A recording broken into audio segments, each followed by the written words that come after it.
So scene क्या है कि अपन एक डिफरेंस समझें। किसका डिफरेंस समझे अभी तक अपन? पार्टनरशिप फर्म और जॉइंट स्टॉक कंपनी, सबसे इंपॉर्टेंट डिफरेंस है वो। अब हम लोग पार्टनरशिप फर्म और क्लब का डिफरेंस समझेंगे।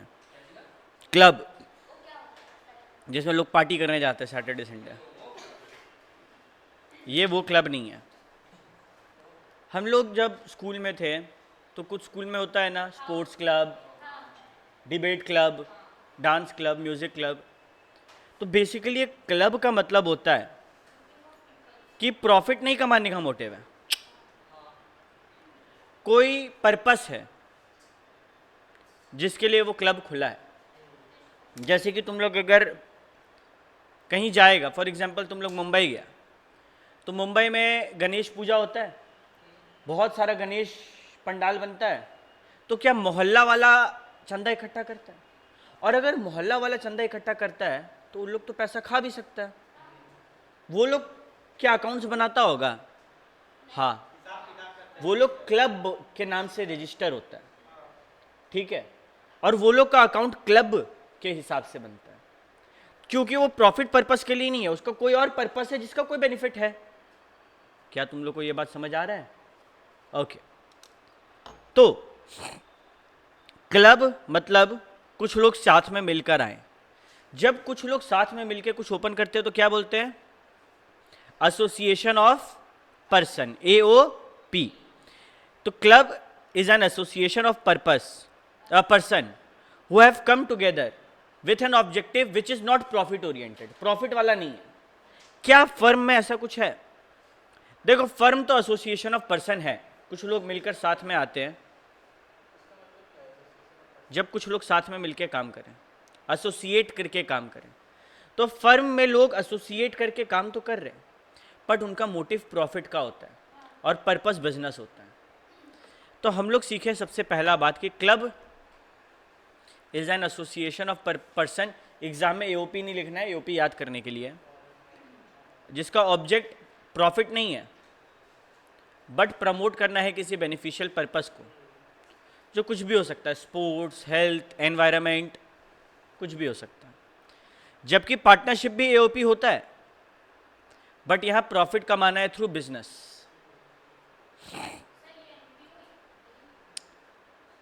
ना, ज़रूरी नहीं है कि NPO हो, नॉन प्रॉफिट ऑर्गेनाइजेशन हो, क्योंकि NPO एक कंपनी होता है, section 8 company, section 8 of companies act 2013 में NPO का बात किया गया है। लेकिन क्लब एक कंपनी हो ज़रूरी नहीं। ये सब माइनर डिटेल्स है जो हम लोग को ध्यान रखना है, ठीक है। रिलेशनशिप, पार्टनर्स को क्या कहा जाता है आपस में? पार्टनरशिप फर्म में जो लोग साथ में काम करते हैं उनको पार्टनर्स बोलते हैं। क्लब में जो लोग काम कर रहे हैं उनको क्या बोलेंगे? फर्म के प्रॉपर्टी में क्या पार्टनर्स का इंटरेस्ट होता है? याद कर लो, हम लोग कुर्सी में बैठना चाह रहे थे, मिल रहा था ना बैठने। They have interest in the property of the firm. Member का क्लब के इंटरेस्ट में प्रॉपर्टी होता है? No interest in the property of the club. Firm में अगर पार्टनर्स में बदलाव होता है तो क्या उसके एग्जिस्टेंस को फर्क पड़ता है? डेफिनेटली। बट क्लब में मेंबर्स के उसमें बदलाव होगा तो क्या क्लब को फर्क पड़ेगा? चेंज अफेक्ट करता है इसका एग्जिस्टेंस, यहाँ पे चेंज अफेक्ट नहीं करता इसका एग्जिस्टेंस। ये लोग के मेंबर्स को इंग्लिश में, ये लोग में जो लोग मिलकर पार्टनरशिप फर्म बनाए उन्हें पार्टनर्स कहते हैं, जो लोग मिलकर क्लब बनाए उन्हें मेंबर्स कहते हैं, बस। अब comparatively to the above one, joint stock company, ये थोड़ा टफ हो जाता है। टफ क्यों हो जाता है? क्योंकि 4 पॉइंट है, 4 मार्क्स का आ जाएगा, और 4 में से चारों याद रखना थोड़ा मुश्किल है, तो यहाँ पे ज़्यादा मेहनत लगेगा, ठीक है। 4 याद रखना पड़ेगा, कोई ऑप्शन नहीं है यहाँ पे कि छोड़ दे। ओके, हाँ यार, डिफरेंस भरेगा लॉ में, हर अटेम्प्ट में मिनिमम 2 से 3 डिफरेंस देखने को मिलता है। अब वो ऐसे फिक्स नहीं है, बट ऑब्वियसली इतना सारे डिफरेंस है तो एक उठा के देगा, ठीक है। और डिफरेंस का सबसे अच्छा फायदा है एक साथ 2 टॉपिक रिवाइज होता है। अब हम लोग बात करते हैं HUF, हिंदू अनडिवाइडेड। इंडिया में क्या अभी यूनिफॉर्म सिविल कोड लागू है? यूनिफॉर्म सिविल कोड नहीं है। यूनिफॉर्म सिविल कोड का मतलब किसी भी धर्म, कास्ट, रिलीजन, जेंडर, कलर, ये सब के बेसिस पे आप लोग लॉ नहीं बना रहे। एक लॉ सब मानो, एक लॉ सबको मानना है। किसी का अपना अपना लॉ नहीं चलेगा। जैसे कि अभी गांव में तुम लोग देखेगा कि वहां का लॉ कौन डिसाइड कर रहा है? पंचायत, सरपंच साहब। यूनिफॉर्म सिविल कोड लगने के बाद सब कुछ कौन? कोर्ट। पंचायत भी जो डिसीजन लेगा वो as per Indian contract act, Indian constitution, सब ऐसे चलने लगेगा। बट अभी तो ऐसा नहीं है। तो एक कॉन्सेप्ट है एचयूएफ का। इस एचयूएफ में बेसिकली एचयूएफ का जन्म क्यों हुआ कि बहुत सारे हिंदू फैमिलीज, स्पेशली मारवाड़ीज, जैन्स और सिख्स, गुजरातीज, अंबानीज, अडानीज, ये लोग कौन है? गुजरातीज। ये लोग का ना टाइम टू टाइम बिजनेस चलता गया। आज तुम लोग धनबाद का बैंक बोर्ड में जितना सोना का दुकान देख रहे हैं, सारा का सारा एचयूएफ है। क्योंकि परदादा ये लोग का खोला था, आज़ादी के पहले ये सोना का दुकान बना था और आज भी ये चल रहा है। अगर ये फर्म होता तो चलता क्या डेथ के बाद? कंपनी है, नाम के आगे लिमिटेड, प्राइवेट लिमिटेड लिखा हुआ है क्या? ये क्या है? एचयूएफ है। एचयूएफ में क्या होता है? सारा फैमिली का जो हेड है उसको कर्ता बोलेंगे। पहले ये लॉ था कि ये कर्ता खाली मेल होगा, बट विमेन एम्पावरमेंट के चक्कर में यहाँ पर ये अच्छा लॉ बना 2016 में कि फीमेल भी करते हो सकती हैं, उन लोग के अंदर भी बिजनेस कैपेबिलिटीज है। तुम लोग को पता है हम लोग का इंडिया में जियो का कॉन्सेप्ट कौन लाया? हाँ, ईशा अंबानी, नीता अंबानी नहीं, ईशा अंबानी। तो यार जब एक लड़की छोटी उम्र में इतना अच्छा मैनेज कर सकती है तो यहाँ पे भी हो सकता है। तो कर्ता can be male as well as female. तो कर्ता जो है वो सबसे बड़ा एज में होता है। क्या जरूरी है एज में बड़ा होना? हाँ। अब कर्ता के अंदर में बहुत सारे लोग मेंबर्स होते हैं, है ना, जिसको हम लोग पापा, बड़े पापा, चाचा, छोटे चाचा ऐसे करके बोलते रहते हैं। अब ये लोग, कर्ता बिजनेस चलाता है, ये लोग दुकान में बैठ रहा है, गल्ला में बैठ रहा है, पैसा काट रहा है, ठीक है, और कर्ता अपने हिसाब से सबको हिस्सा देता है। ये जो पैसा, ये लोग जो लोग हैं इनको क्या बोलेंगे? पार्टनर बोलेंगे? नहीं, इनको बोला जाएगा, ये इंग्लिश सुन लो, को पार्सनर्स। क्या बोला जाएगा? को पार्सनर्स। कर्ता का डेथ हो गया मानो, अब क्या होगा? जो नेक्स्ट सबसे बड़े लोग हैं वो कर्ता बन जाएंगे। को पार्सनर का डेथ हो गया, क्या होगा? कुछ भी नहीं होगा। एचयूएफ एज इट इज चलता रहेगा। यही कॉन्सेप्ट है एचयूएफ का। यहां बिजनेस है, 2 और मोर पर्सन है, carried on by all, any one of them acting for all है। यहां पे जो है करता है।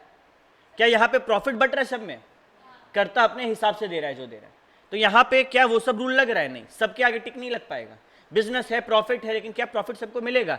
एक को पार्टनर सोता रहता है, देगा उसको? करता 1 रुपया भी नहीं देगा। अच्छा, पार्टनरशिप फर्म वॉलंटरी होता है, हमको मन करेगा तो हम तेरे साथ एग्रीमेंट करके आएंगे। एचयूएफ, तुम जन्म लिया ना, तुम उसमें को पार्टनर बन गया। क्या एग्रीमेंट हुआ? क्या बच्चा से पूछ रहा है? उसको ऑटोमेटिकली हक मिल गया। क्या ये वो सब अभी कोई लॉ हम लोग का सिलेबस से एकदम दूर, उसके उस एक्ट के बारे में हम इतना नहीं जानते, तो हम नहीं कमेंट करना चाहेंगे, ठीक है। कितना जनरेशन होना चाहिए, कितना क्या होना चाहिए नहीं पता, और लॉ में नहीं है इतना। लॉ में जितना हम बोले उतना बहुत, उतना एचयूएफ तुम पढ़ लिया, सिलेबस कंप्लीट एचयूएफ का, ठीक है। क्या क्या सीखे हम लोग? क्या क्या सीखे? पहला, एचयूएफ जो है वो बाई बर्थ होता है। क्या कॉन्ट्रेक्चुअल होता है? यहाँ पे तो एग्रीमेंट जरूरी है। एचयूएफ बाई बर्थ होता है। यहाँ पे मेंबर के डेथ पे क्या एचयूएफ डिसॉल्व होता है? नहीं, कोई डिसॉल्व नहीं। पार्टनर के डेथ पे ऑर्डिनरीली डिसॉल्व होता है। ऑर्डिनरीली मतलब कि अगर कॉन्ट्रैक्ट नहीं है तो डिसॉल्व, कॉन्ट्रैक्ट है तो बढ़ा लो आगे। अभी पढ़े थे ना ऊपर, रिटायरमेंट, डेथ एंड इंसॉल्वेंसी के केस में। यहाँ पे पार्टनर्स इक्वली पावर है ना सबको मैनेज करने का। एचयूएफ में कौन मैनेज करता है? जो है करता है, ठीक है, ओके। एक पार्टनर के हरकत से दूसरा पार्टनर फंसेगा, लेकिन यहां पे कर्ता के हरकत से बाकी मेंबर्स, फैमिली मेंबर्स फंस जाते हैं। यहां पर लाइबिलिटी ऑफ पार्टनर अनलिमिटेड होता है फर्म में, एचयूएफ में सिर्फ कर्ता का लाइबिलिटी अनलिमिटेड होता है। तो भैया को पर्सन का लाइबिलिटी जितना वो लोग कमाया उतना कितना होगा ये लोग का, extend to the share in their profit. शिवन तो बुक नहीं लाया है, बुक आ गया ना तेरा, क्लियर है सबको? ये बड़ा इंटरेस्टिंग बात है। हम एक पार्टनर हैं और हम बोले सुनो बाकी पार्टनर्स को कि हमको किताब दिखाओ कि तुम लोग का बुक्स ऑफ अकाउंट्स में क्या लिखा हुआ है, क्या हम मांग सकते हैं? हाँ, पार्टनर है, आपको हक है। इसके बारे में और आगे बात होगा। क्या एक मेंबर अपना कर्ता को बोल सकता है कि हमको बुक्स दिखाओ? कर्ता बोलेगा हम दिखाएंगे लेकिन फिर तुम अलग हो जाना हम लोग से। देखो होता क्या है, तुम एक मेंबर है फैमिली का, घर का सबसे बड़ा आदमी के खिलाफ आवाज उठा के बोल रहे हैं कि हमको बुक दिखाओ, तो बोल रहे हम दिखा देंगे, लॉ बोला दिखाओ। लेकिन जो संस्कार का बात आया, जो व्यक्ति ऐसा काम कर रहा है उसको फिर अपना एचयूएफ से हिस्सा देके अलग कर दिया जाए। ठीक है, तो वो लोग ये लॉ बनाया कि सेपरेट होगा। ठीक है, I am really sorry, I am really sorry, undo कर दो। ठीक है, सेपरेशन के केस में member is not entitled to ask for accounts of the family business. जो कर्ता किया है चुपचाप झेलना पड़ता है। कोर्ट जाइए आप, कोर्ट के जरिए आप हाँ जा सकते हैं। ए बी सी का मालिक है के, सी छोड़ के जा रहा है। अगर ये पार्टनरशिप फर्म होता तो सी को बुक्स ऑफ अकाउंट्स देखने का हक था जब वो छोड़कर जाए। I am repeating this line again, फंसेगा आगे जाके तुम लोग। अगर सी छोड़ के जाएगा तो वो बुक्स मांग सकता है, लेकिन अगर यही एचयूएफ है और सी एक को पार्टनर है, मेंबर है, तो वो छोड़ के जाएगा तो बुक्स ऑफ अकाउंट्स नहीं लिख सकता है, क्योंकि कर्ता जो किया अपना हिसाब से किया है। क्या ये बात क्लियर है? ओके। पार्टनर केस कर सकता है कि डिसॉल्व और हमको बुक्स ऑफ अकाउंट्स दिखाओ, कर्ता कर सकता है, को पार्टनर कर सकता है क्या? फिर इंडियन पार्टनरशिप एक्ट को आईपीए एक्ट 1932 देखता है, इसको हिंदू लॉ देखता है। सबसे इंटरेस्टिंग बात, माइनर क्या पार्टनर बन सकता है? फिर कौन हाँ बोला? Minor can not become a partner but he can be admitted in the benefits of a partnership firm with the consent of all the partners. HUF में माइनर को पार्टनर बन सकता है, वो जन्म लेते ही ऑटोमेटिकली बन गया है। एचयूएफ में minor becomes a member as he take birth. यहां पर पार्टनरशिप में minor can not become a member, और फिर पूरा कहानी। Is it clear to all of you? बाहर जाके डेथ या इंसॉल्वेंसी ऑफ अ पार्टनर हुआ है, क्या फर्म कंटिन्यू करेगा? अगर एक्सप्रेस एग्रीमेंट है तो हाँ, नहीं तो ऑटोमेटिकली डिसॉल्व। एचयूएफ में जब तक डिवाइड नहीं होगा वही एचयूएफ के नाम से कहानी चलता रहेगा। भैया ये एचयूएफ का कॉन्सेप्ट आज भी रेलिवेंट क्यों है? आज भी एचयूएफ एक टैक्सेशन व्हीकल की तरह यूज होता है। एचयूएफ का टैक्सेशन सिस्टम नॉर्मल फर्म और इंडिविजुअल के टैक्सेशन सिस्टम से अलग है। अगर हम चाह रहे कि हम कम टैक्स रेजिम में आए और मेरा पैसा को हम थोड़ा फिल्टर आउट कर सके, हम एचयूएफ बना सकते हैं उसके लिए। हाँ, हम मानो अब इनकम कमा रहे हैं हम, लेकिन हम पे तो धड़ाधड़ टैक्स लगेगा, तो हम वही इनकम एचयूएफ के जरिए कमाएं। अब वो इनकम सब में बांट दिया, सब थोड़ा थोड़ा टैक्स दिया, थोड़ा टैक्स एचयूएफ दे दिया। और सबसे बड़ा बात कि अभी भी ये लॉ चलना ज़रूरी है, बिकॉज बहुत सारा ऐसा फैमिली बिजनेस है जो ना फर्म है ना कंपनी है, लेकिन लफड़ा तो वहाँ भी होगा, तो क्या करें? तो बोले कि एचयूएफ में जो हिंदू लॉ में ये लोग करते आ रहे शुरुआत से, वही करो। ठीक है, अच्छा। पार्टनरशिप में मेंबर 50, एचयूएफ में कोई लिमिट नहीं है। यस, किसी को डाउट था?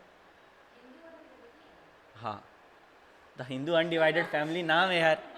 ठीक है, जैसे अगर मानो तुम मुस्लिम है, मानो क्या तुम तो मुस्लिम है, अगर मानो मुस्लिम क्रिश्चियन है तो वो लोग में भी ऐसा सिस्टम होता है, लेकिन वो लोग का भी एक प्रॉपर बुक्स है, तुम लोग का भी बुक्स होगा जिसमें ये सब चीज़ के ऊपर ज्ञान दिया हुआ होगा कि अगर दो भाई में लड़ाई होता है जायदाद को लेकर तो कैसे क्या डील करना है।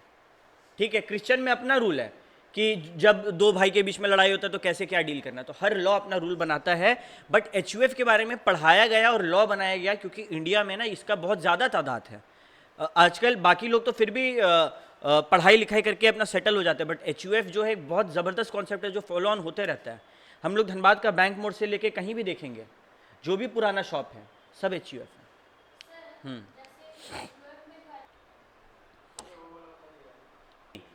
अगर एक फर्म में किसी का डेथ होता है, इंसॉल्वेंसी होता है, तो क्या होता है? फर्म बंद, नया फर्म बना।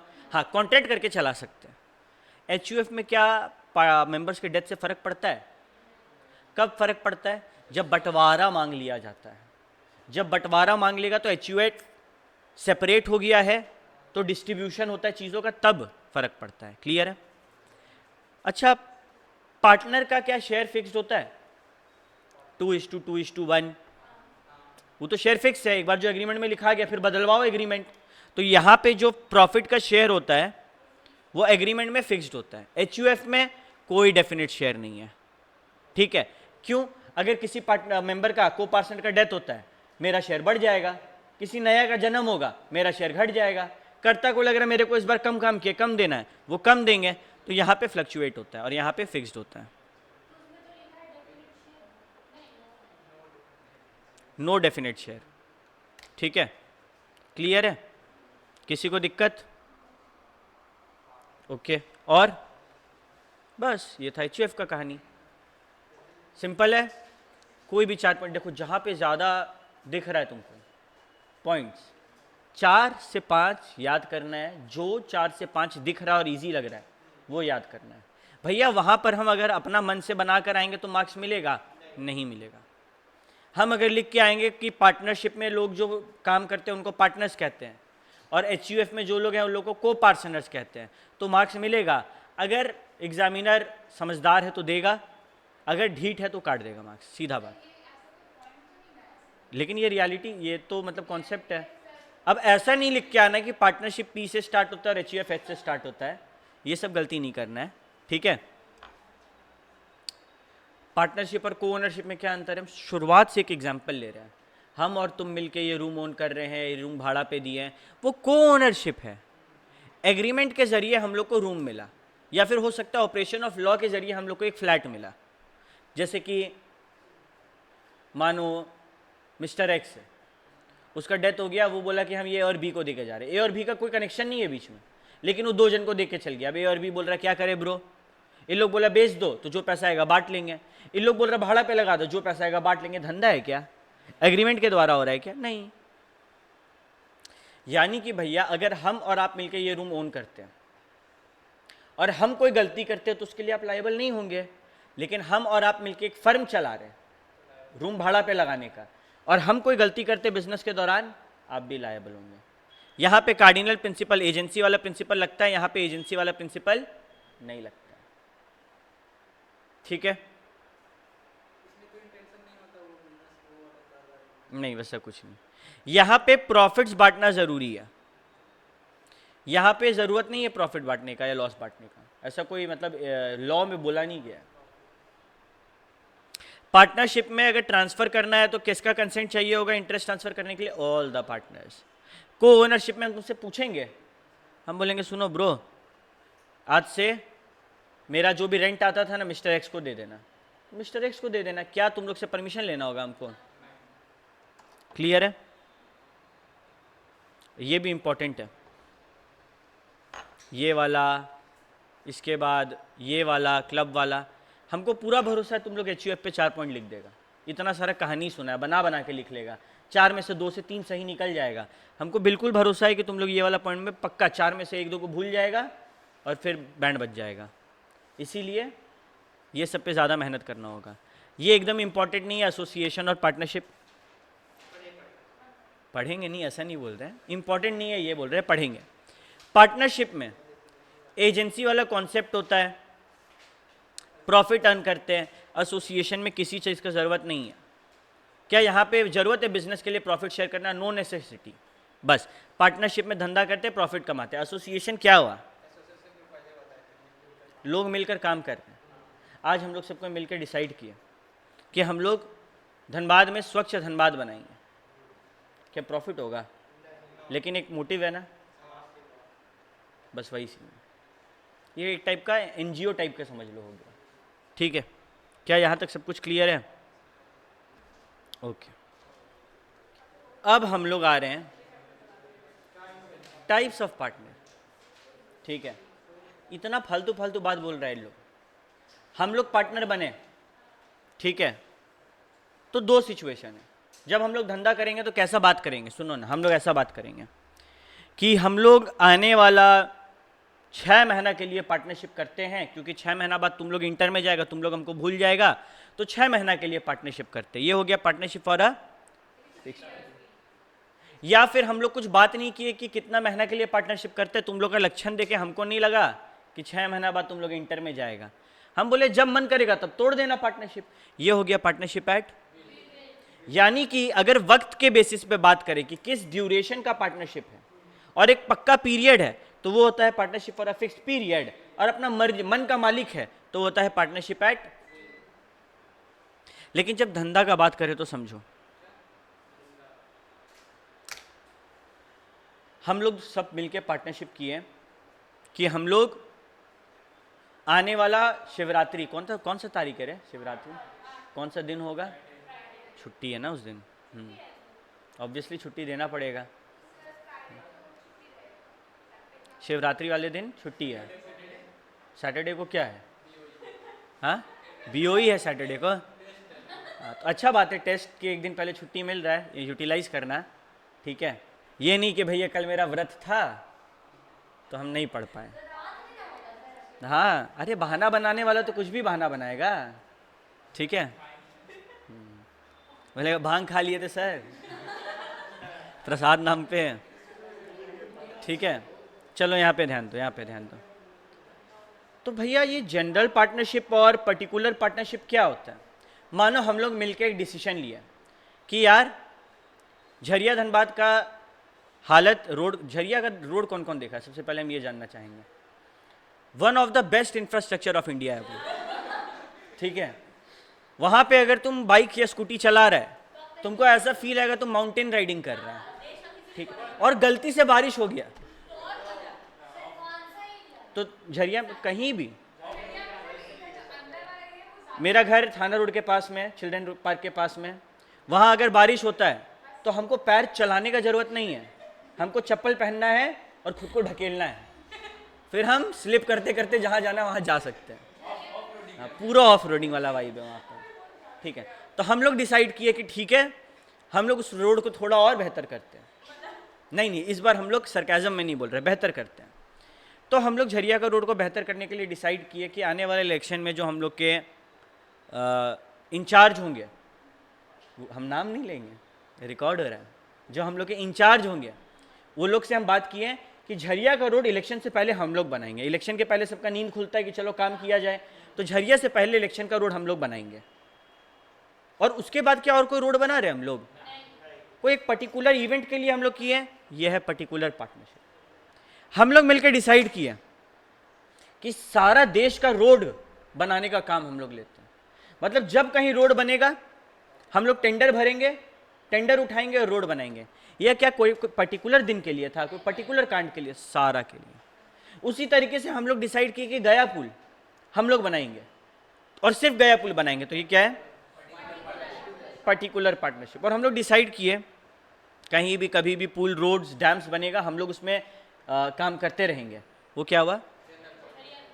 General partnership. क्या ये सब बात आप लोग को याद रहेगा?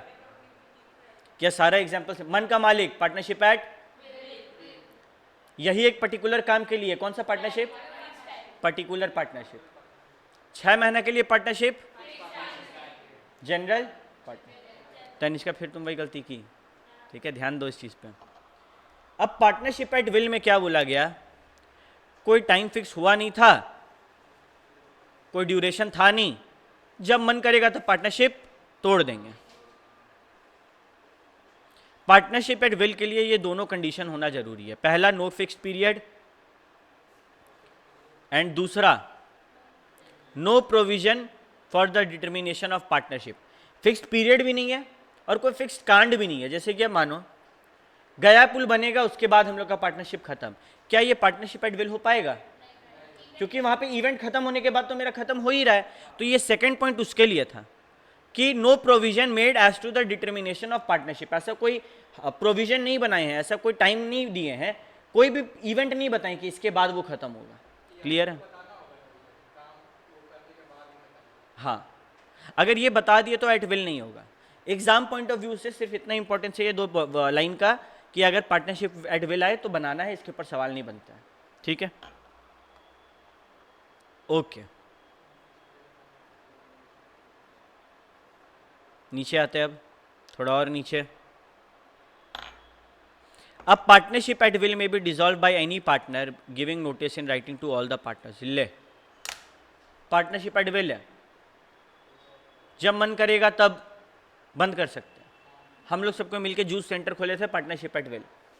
अब मेरे को जूस सेंटर में काम करने का मन नहीं है, हम नोटिस देंगे, बोलेंगे टाटा बाय बाय, हम जा रहे हैं, हम जा सकते हैं। भैया consent of all the partners नहीं चाहिए होगा, हमको आने के लिए तुम लोग का कंसेंट चाहिए, जाने के लिए भी तुम लोग का कंसेंट चाहिए होगा ना। ना ना ना, जा अपना मर्जी से सकते हैं। यहाँ कंसेंट नहीं चाहिए, यहाँ notice to all the partner चाहिए, सबको बता देना हम जा रहे हैं। बताएंगे, पूछेंगे नहीं। एडमिशन में पूछा गया था ना सबसे, लेकिन हम छोड़ के जाएंगे, रिटायर करेंगे तो पूछेंगे। डेथ और इंसॉल्वेंसी में पूछा जाएगा, मतलब आदमी मर रहा है, वो पूछेगा, कंसेंट लेगा सबका कि मर जाए भाई, वो बोलेगा नहीं नहीं अभी काम ज़्यादा है, अभी मत मारो। ये काम सिर्फ आर्टिकल करता है CA फर्म में। ठीक है, okay. Partnership for fixed period. अबे तुम सोचो, को मजदूर को दिन का कितना रुपया मिलता है? 500 रुपया। आर्टिकल को कितना मिलता है? 500 रुपया। हाँ हाँ हाँ, तो आर्टिकल को महीना का 1500, 500 इंटू 30। नहीं, हाँ सॉरी, उसको तो उसको 15,000, हम लोग को महीना का 1500 और 50 रुपया दिन का। अच्छा, वो कितना बजे से कितना बजे काम करता है? 10 से 5। हम लोग नो टाइम लिमिट, कभी भी।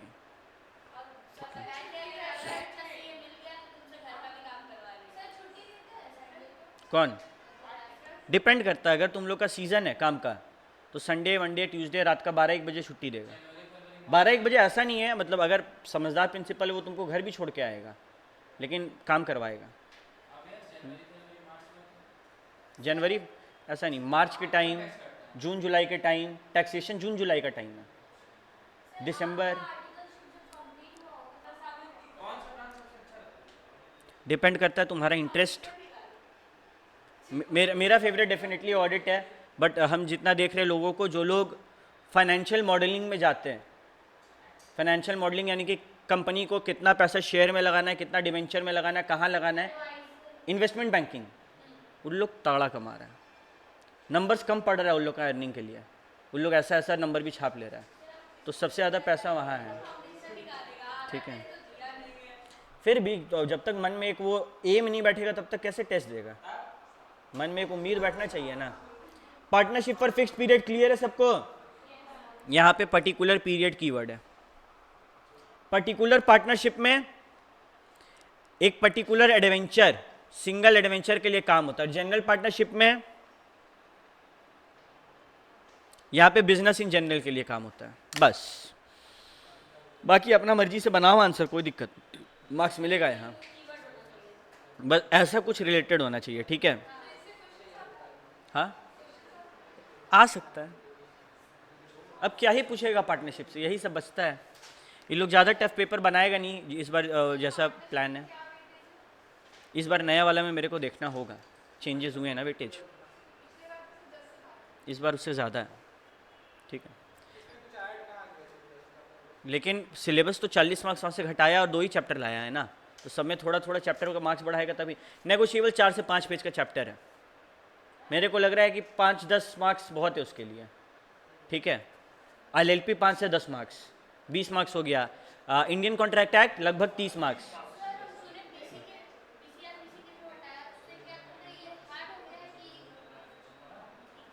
डिपेंड करता है, लेकिन ये ज़रूरी हो गया है, ये अच्छा चीज़ है। अब आते हैं पार्टनरशिप डीड पे। ये डीड क्या होता है? डीड मतलब एग्रीमेंट इन रिटन फॉर्म। और पार्टनरशिप डीड में क्या क्या होता है, अब सोचो, बात कर रहा है लोग, डीड में क्या क्या होता है। इंस्टीट्यूट पूछा, 4 मार्क्स का सवाल पूछा और 12 पॉइंट मांगा है, 11 नहीं 11 12 पॉइंट मांगा है, तो हम लोग को 12 का 12 पॉइंट याद करना पड़ेगा। हाँ, हम वही बैठे हैं, इसीलिए पैसा लिए हैं तो करेंगे काम, ठीक है। सबसे पहले फर्म के किन चीज़ों के बारे में एग्रीमेंट में लिखा होना चाहिए, कॉमन सेंस लगाओ, जितना आंसर कॉमन सेंस से आ पाए। फर्म का नाम, जो लोग हैं उनका नाम, उनका आधार कार्ड लेगा, अच्छा फर्म कहाँ खुलेगा ये भी लेगा, तो फर्म का नेचर एंड प्लेस, क्या काम कर रहा है, कहाँ खुलेगा, और कहाँ गया, क्या बोली, प्रॉफिट शेयरिंग रेशियो, एग्जैक्टली। कब तक के लिए फर्म खुला, गया पुल बनाना है या फिर पुल पे पुल बनाना है, हाँ?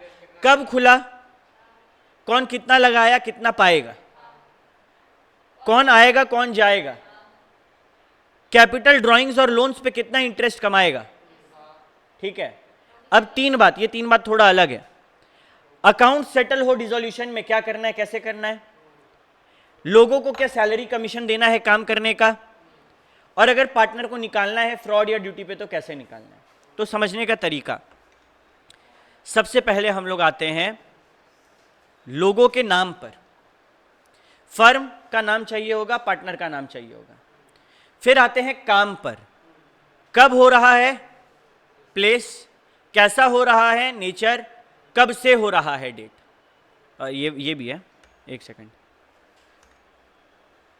यहां तक, हाँ कब तक होगा, कैसे याद किए, पहला नाम, किसका नाम, फर्म का नाम, पार्टनर का नाम। फिर काम, क्या काम, नेचर, कहां पे होगा, प्लेस, कब से होगा, डेट, ड्यूरेशन, कब तक होगा ड्यूरेशन, और कब से होगा, डेट ऑफ कमेंसमेंट, ठीक है।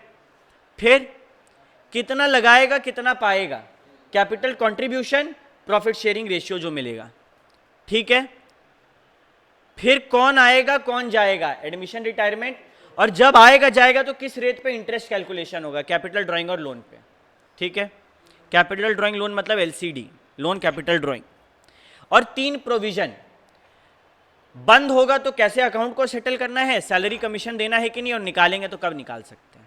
इसके अलावा ये लोग चाहे तो कुछ ऐड भी कर सकता है, चाहे तो कुछ डिलीट भी कर सकता है, बट डिलीट जनरली करने के लिए लॉ मना किया है। 12 याद करना है, कोशिश करना 12 लिखने का, 4 मार्क्स का आएगा, 4 से 5 मार्क्स का। अगर 12 में 7-8 भी लिखते हैं तो 1 मार्क्स कटता है खाली, ठीक है। तो टेंशन, 12 पूरा मिलेगा, कोई नहीं रोक सकता है। क्लियर है ये बात, कोई दिक्कत। अभी हम लोग जो पढ़े वो क्या था, टाइप्स ऑफ पार्टनर्स था कि टाइप्स ऑफ पार्टनरशिप था। अब पढ़ेंगे टाइप्स ऑफ पार्टनर, बड़ा ही प्यारा, बड़ा ही आसान, एकदम जैसा नाम वैसा काम। आते हैं, हाँ, और यहां पर एकदम सीधे इजी चलेगा, कहानी आराम से हो जाएगा, छोटा सा तो पार्ट बचा है खाली। एक्टिव या एक्चुअल या ऑस्टेंसिबल पार्टनर, क्या क्या बोले, एक्टिव या एक्चुअल या ऑस्टेंसिबल पार्टनर। कौन सा पार्टनर, वह पार्टनर जो मेरे को काम करते हुए दिख रहा है, जो एक्टिव काम कर रहा है, दुकान में दिख रहा है, काम कर रहा है, एक्टिवली पार्टिसिपेट कर रहा है, वो एक्चुअल या एक्टिव या ऑस्टेंसिबल पार्टनर होता है, ठीक है। अब एक बात बता, तुम एक दुकान जा रहा है, राजू काजू स्वीट्स में, और तुम दिन में देख रहा है राजू वहां पे काम कर रहा है, बहुत मेहनत कर रहा है। राजू काजू में एक दिन लड़ाई हुआ, वो रिटायर करना चाह रहा है राजू। क्या राजू को दुनिया को बताना जरूरी है कि हम रिटायर कर रहे हैं? क्यों नहीं बताएंगे तो क्या दिक्कत है? दुनिया को लगेगा कि राजू काजू स्वीट का पार्टनर है, और हम राजू काजू के नाम पे घपला कर सकते हैं।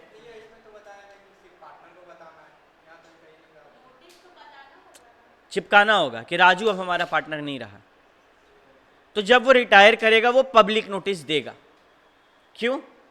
ताकि फर्म के लिए नुकसान ना। देखो दो चीज होगा, इस चीज को समझो। केस 1, राजू काजू स्वीट्स में राजू और काजू पार्टनर है, राजू रिटायर कर गया और ये एक्टिव पार्टनर था। केस 1 में क्या होगा, हो सकता है ना राजू रिटायर कर गया फिर भी अपना दुकान का नाम पे उधार लेता रहेगा, इससे कौन फंसेगा? तो बताना जरूरी है। दूसरा केस कि राजू रिटायर कर गया लेकिन नहीं बताया, और काजू ऐसे ही आलसी आदमी था, वो कोई भी फर्म के नाम पे घपला करेगा, अब कौन फंसेगा? राजू। मतलब भैया बताना दोनों के लिए जरूरी हो जाता है, इसीलिए एक्टिव पार्टनर जब रिटायर करेगा तो बताना।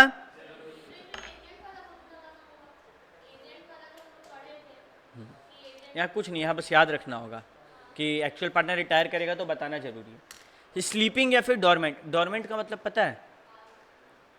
कभी कहाँ सुना था ये वर्ड, याद है? Dormant volcanoes, geography class 7। अलग अलग वोल्केनो था, ये सोते रहता है। एक्टिव वोल्केनो, डोरमेंट वोल्केनो मतलब सो रहा है वो, अभी एक्टिव नहीं है। यहाँ पे भी डोरमेंट पार्टनर होता है, यानी कि एग्रीमेंट में नाम तो है लेकिन does not actively take part in the conduct of business. दुकान में दिखता ही नहीं है, पता ही नहीं है कि वो आ रहा है कि जा रहा है। अब बताओ ऐसा व्यक्ति रिटायर करेगा तो दुनिया को जानने में कोई इंटरेस्ट है? They are not required to give public notice. पड़ा हुआ है घर में, हमको पता ही नहीं कि तुम पार्टनर है, तो तुम फायदा उठा ही नहीं सकते रिटायरमेंट का, या हम तुम्हारा फायदा नहीं उठा सकते। ठीक है। नॉमिनल पार्टनर शाहरुख खान बनाए थे ना सुबह इसको पार्टनर, क्यों बनाए थे? नाम के लिए। क्या शाहरुख खान आके चेक करेगा मेरा जूस सेंटर कैसा चल रहा है? He has no real interest, without real interest in the firm. क्या प्रॉफिट मांगेगा? शाहरुख खान प्रॉफिट मांगेगा ना, नॉट इंटाइटल टू प्रॉफिट। क्या वो आके मैनेज करेगा? Does not take part in the conduct of business. लेकिन अगर कल को मेरा फर्म कुछ कांड करता है, क्या वो थर्ड पार्टी को लायबल होगा? हाँ भैया, वो अपना नाम दिया है, फायदा मेरा है। क्या उसको प्रॉफिट मिलना अनिवार्य है? नहीं। ये इकलौता ऐसे केसी के प्रॉफिट नहीं भी देंगे तो चलेगा, वो बिजनेस में हिस्सा भी नहीं लेगा, बस मेरा फर्म कुछ कांड करेगा तो भी फंसेगा। ये लॉ बोला। ये 5 पॉइंट इंपॉर्टेंट है। क्लियर है? अब तुमको क्या लगता है? हाँ, उसको फर्म में कोई मतलब नहीं। फर्म अच्छा चल रहा है, बुरा चल रहा है, कस्टमर आ रहे नहीं आ रहे, एडवर्टीजमेंट करना है, क्या करना है नहीं करना है। कॉमन सेंस, जैसे कि अगर मानो हम यहाँ पे प्रमोद सर का बात करते हैं, प्रमोद सर जिस कैपेसिटी में आ रहे हैं उनको कोई चीज़ से मतलब नहीं है, वो आ रहे हैं, प्रोफेशनली पढ़ा रहे हैं और जा रहे हैं, तो he does not have any real interest in the firm. तुम लोग कहीं जॉब करते हो, तुम्हारा वहाँ पे रियल इंटरेस्ट होता है, वो फर्म नहीं रहेगा, कोई बैकअप है? प्रमोद सर के पास 100 बैकअप है, समझ रहा है? तो रियल इंटरेस्ट का मतलब मेरे को उस चीज़ का सक्सेस या फेलियर से फर्क पड़ता है। क्या शाहरुख खान को मेरा जूस दुकान से फर्क पड़ेगा? उसको प्रॉफिट भी नहीं मिल रहा है, वो बिजनेस में धंधा में काम हिस्सा भी नहीं बटा रहा है, समझ रहा है बात को? लेकिन ये बताओ हमको कि जब ये रिटायर करेगा क्या इसको नोटिस देना होगा? भैया इसका नाम ही तो चल रहा है, इसको नोटिस कहीं लिखा हुआ है ये बात? क्या एग्जाम में पूछेगा? नहीं लिखा हुआ है तो नहीं पूछेगा। Profit partner in profit only, ऐसा भी होता है भैया कि खाली सुख का साथी माइनर? यहां पे क्या लॉसेस के लिए लोग लायबल होगा? अच्छा भैया मानिए, तुम लोग से एक तगड़ा वाला सवाल, अजय विजय दोनों मिलकर एक दुकान खोला, VA टीवी स्टोर। यहां पे टीवी का स्पेयर पार्ट्स मिलता था, और विजय जो है वो पार्टनर इन प्रॉफिट ओनली है। ठीक है, हम एक टीवी का स्टैंड लेने गए, ये वाला स्टैंड, ये वाला स्टैंड हम लेने गए। ये लोग स्टैंड बेचा मेरे को 500 रुपया में, जिसमें प्रॉफिट है 200 रुपया। स्टैंड खराब निकला, हम ला के ये लोग को वापस दिए। अजय बोल रहा है हम इसका पैसा वापस नहीं करेंगे, हम तो पार्टनर इन प्रॉफिट ओनली है ना, तो वो 200 का मुनाफा हम रखेंगे। और विजय बोल रहा है, और अजय बोल रहा है कि भाई सुन, तुम पार्टनर इन प्रॉफिट ओनली तो है, लेकिन ये प्रॉफिट से रिलेटेड लाइबिलिटी भी तो तुमको लेना होगा। विजय सही है कि अजय सही है? अजय सही है।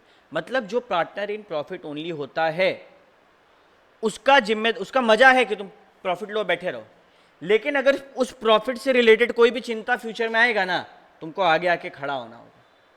इस टीवी स्टैंड को बेचते लॉस होता, विजय आता आगे, लेकिन टीवी स्टैंड बेचे, तुम प्रॉफिट कमाया ना, तो ये नहीं प्रॉफिट कमा रहे घर में बैठ के, ना ना ना, वहां पे अगर दिक्कत होगा तो तुमको मदद करना होगा। अगर हाँ, अगर उस ट्रांजैक्शन से प्रॉफिट कमाया हुआ था तो देखो कैसे बोला, liable to third parties for acts of profits only, profit वाला एक्ट के लिए ये लोग लायबल होगा, ठीक है। इनकमिंग पार्टनर जो आ रहा है, आउटगोइंग पार्टनर जो जा रहा है, टाइम वेस्ट नहीं करते, पार्टनर बाई होल्डिंग आउट या फिर पार्टनर बाई स्टॉपल। और जैसे ही ये नाम आता है हम लोग को एक ड्राइंग बनाना पड़ेगा। जो नया बच्चा लोग है ध्यान से सुनो, जब भी पार्टनर्स बाय होल्डिंग आउट या पार्टनर्स बाय स्टॉपल दे, ये एग्जाम्पल को याद करना है। क्या है एग्जाम्पल? कि हम लोग का एक शॉप है जिसका नाम है गड़ा इलेक्ट्रॉनिक्स, इसमें जेठालाल ओनर है। ओनर कौन है? जेठालाल। जेठालाल की एक फ्रेंड है जिसका नाम है बबीता जी। क्या ये ओनर है? ये फ्रेंड है। अब एक कस्टमर आया और कस्टमर बबीता जी को जानता था, तो कस्टमर बोला, अरे बबीता जी आप यहाँ? बबीता जी कुछ नहीं बोल रही, बबीता जी चुप है। ओनर के प्रेजेंस में किसी थर्ड पार्टी को बोला गया कि आपका दुकान है। ओनर अगर चुप रहा और बबीता जी बोली हाँ हाँ मेरा दुकान है, केस 1। या फिर केस 2 कि ओनर बोल रहा है, बिल्कुल सही समझे, ये तो बबीता जी का ही दुकान है। ओनर का इरादा क्या दिख रहा है तुमको? उसको माल बेचने से मतलब है, और वो माल बोलते हैं ना कि अपना फायदा में तो गधा को भी, तो ये तो फिर भी मालिके बना रहा है बबीता जी को। तो अब सवाल उठता है कि कल को अगर कुछ कांड होगा तो क्या सी बबीता जी पे केस कर सकता है या जेठालाल पर ही करना होगा? लॉ बोलता है कि अगर किसी थर्ड पर्सन को ओनर के प्रेजेंस में, पार्टनर के प्रेजेंस में एज अ पार्टनर दिखलाया जाए जिससे वो थर्ड पर्सन को कोई दिक्कत नहीं है, ही इज चिल, उस केस में वो थर्ड पर्सन पार्टनर माना जाता है उस पर्टिकुलर व्यक्ति को, उस पर्टिकुलर ट्रांजैक्शन के लिए। मतलब फ्यूचर में भी अगर कस्टमर गड़ा इलेक्ट्रॉनिक से डील कर रहा है तो वो क्या सोच के कर रहा है कि बबीता जी ओनर है, और इस कस्टमर के लिए बबीता जी भी ओनर मानी जाएगी। अब आया ई, इसको कुछ नहीं पता, ये जेठालाल से सामान ले लिया, पैसा दे दिया, सामान खराब निकला, ये जेठालाल पे केस करेगा तो बबीता जी पे? इसको इसके सामने स्टॉपल वाला काम हुआ? ओनर दिखाया गया किसी और को? नहीं ना, तो ये नॉर्मल ओनर पे केस करेगा। उस पर्टिकुलर आदमी के लिए जिसको ये रिप्रेजेंट कराया जा रहा है, उस पर्टिकुलर आदमी के लिए जिसको ये रिप्रेजेंट कराया जा रहा है कि हाँ थर्ड पार्टी ओनर है, सिर्फ उस पर्टिकुलर आदमी के लिए और उससे रिलेटेड ट्रांजैक्शंस को ही पार्टनर बाय होल्डिंग आउट के तहत थर्ड पार्टी को लायबल होना होगा। अगर बबीता जी बोल देती नहीं नहीं हम ओनर नहीं है, तो क्या बबीता जी लायबल होती? उसी टाइम पे बोलती तो नहीं होती। अगर जेठालाल बोल देता नहीं नहीं ओनर नहीं है, तो क्या बबीता जी लायबल होती? लेकिन दोनों का कंसेंट था यहाँ पे, दोनों बोला बिकने तो माल बिक रहा है, तो फिर पछताना जब पछताना होगा तो। हाँ बस आई थिंक 10 to 15 minutes और। When a person represent himself or knowingly permits himself to be represented as a partner in a firm, हम या तो खुद को रिप्रेजेंट कर रहे हैं या फिर किसी और को रिप्रेजेंट करने दे रहे हैं कि हम पार्टनर हैं, तो हम फर्म में पार्टनर की तरह लायबल होंगे। किसको? कोई भी ऐसा व्यक्ति को जो सोचता है कि ये रिप्रेजेंटेशन सच है। मेरा मन में एक डाउट आया इस केस के बाद कि मानो ये कस्टमर गया और ई को बोला कि ई पता है वो दुकान किसका? बबीता जी का है। ई बोला भाग, बबीता जी का टाइटल तो गड़ा नहीं है। बोलता नहीं नहीं उन्हीं का, हम जाके चेक किए। वो लोग हाँ बोला है। अब ई अगर डील करेगा गड़ा इलेक्ट्रॉनिक से तो बबीता जी को लायबल ठहरा सकता है? हाँ, क्योंकि वही वाला रिप्रेजेंटेशन के बेसिस पे ये एक्ट कर रहा है। समझ आ रहा है? और कॉमन सेंस है। तुम लोग के सामने जब क्वेश्चन आएगा तुम लोग डरो मत कि हम कैसे करेंगे, तुम लोग खाली समझो कि यहाँ पे यार सही बात है। अगर हम सी को बेवकूफ़ बनाएं और सी वही वाला बात जाके ई को बोला तो गलती ई का है, गलती सी का है, गलती जेठालाल और बबीता का है कि तुम लोग ये मार्केट में बात फैला रहा है, तो तुम लोग दोनों लायबल होगा। क्या ये बात समझ में आ रहा है? अब मनो कंसेंट दे रही है, वो ना बोलना होगा वहां पे, क्या करना होगा? ठीक है, यहां तक किसी को कोई दिक्कत नहीं है? ठीक है, तुम लोग सब समझदार बच्चा है। चलो आगे बढ़ते हैं। ओके हाँ, मार्क क्या, सब अंडरलाइन कर दो, पांचों पॉइंट याद करना है।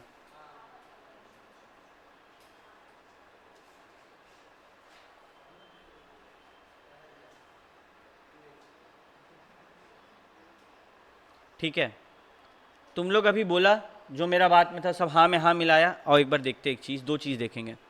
अब partnership firm consist of P Q R and S. S retire कर गया बिना पब्लिक नोटिस दिए, क्या एस फ्यूचर में लायबल होगा क्रेडिटर्स को? उसका लेटर हेड में नाम है, ये बोला गया कि वो एक्टिव था कि स्लीपिंग, तो क्या मान ले, एक्टिव ही मानेंगे, तो वो लायबल होगा। हम कब रिटायर होते हैं? जिस दिन अपना पार्टनर को बोले उस दिन, या फिर जिस दिन हम नोटिस देंगे पब्लिक वाला, जिस दिन पब्लिक नोटिस दिया जाएगा। क्या आपको ये सारा बात क्लियर है? क्या किसी को कोई दिक्कत? अब वो वाला बात पे आते हैं कि सी जाकर ई को बोला और ई सी के बाद पे जाके गड़ा इलेक्ट्रॉनिक से डील किया। एक बार इस लाइन को पढ़ने के बाद जवाब चाहिए हमको। For the purpose of fixing liability on a person who has by representation let another to act, it is not necessary to show that he was actuated by a fraudulent intention. आगे बढ़ते, tension मत लो। A former partner who has retired from the firm, ये वाला जो point है ना, ये इसके ऊपर है, ये वाला पॉइंट कि अगर एक व्यक्ति बिना पब्लिक नोटिस दिए रिटायर होता है तो जब तक वो पब्लिक नोटिस नहीं देगा तब तक वो पार्टनर माना जाएगा और पार्टनरशिप फर्म का सारा एक्टिविटी लायबल होगा। बट यहां पर ये वाला पॉइंट थोड़ा इंटरेस्टिंग है। It is only the person to whom the representation has been made has right to enforce liability arising out of holding out. सिर्फ वह व्यक्ति जिसके सामने जेठालाल और बबीता ये काम किए, ये रिप्रेजेंटेशन किए, उसी के पास ये पावर है कि वो हम लोग के ऊपर केस करे। ठीक है, you must also note that for the purpose of fixing liability, किसी भी व्यक्ति के लिए अगर जिम्मेदारी फिक्स कर रहे हैं on a person who has by representation let another to act, अगर this person has led another to act, सी ई को भरोसा दिलवा रहा था ना कि जेठालाल और बबीता जो है वो पार्टनर है, ठीक है, it is not necessary to show that he was actuated by a fraudulent intention. ये दिखलाने का जरूरत नहीं है कि यहाँ पे फ्रॉड हो रहा है।